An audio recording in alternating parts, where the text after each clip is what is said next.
இயக்குனர் ஆர். சுந்தர்ராஜன் அவர்கள் குணச்சித்திர நடிகராகவும் தற்போது சீரியலிலும் நடித்து வருகிறார்.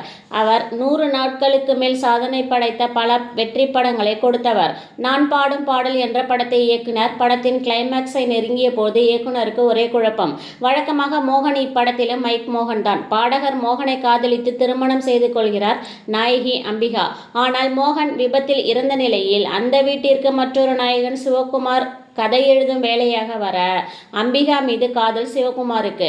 அம்பிகாவிற்கு குழப்பம். கணவன் மோகன் நினைவாக வாழ்வதா அல்லது சிவகுமாரை ஏற்றுக்கொள்வதா என்ற நிலை தடுமாற, இதை அப்படியே இசையமைப்பாளர் இளையராஜாவிடம் கூறி கிளைமாக்ஸ் உங்கள் சாய்ஸ், அதற்கு ஏற்ப இசையும் உங்களுடையதுதான் என்றார் இயக்குனர் ஆர். சுந்தர்ராஜன் அவர்கள். இளையராஜா அவர்கள் தேர்ந்தெடுத்த கிளைமாக்ஸ், பெண்ணிற்கு கணவன் இறந்துவிட்டால் அவன் நினைவோடு வாழ்வதுதானே உத்தமம் என்று மோகன் நினைவாக அம்பிகா வாழ்வதே சரி என்ற கிளைமாக்ஸை செலக்ட் செய்த இளையராஜா பின்னணி இசையையும் இணைத்தார்.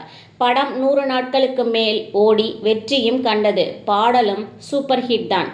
பாடவா உன் பாடலை, சீர்கொண்டு வா, வெண்மேகமே போன்ற பாடல்கள் இன்றளவும் நமது நினைவுகளிலும் மனதிலும் இன்றளவும் நிற்கும் பாடல்கள்தான்.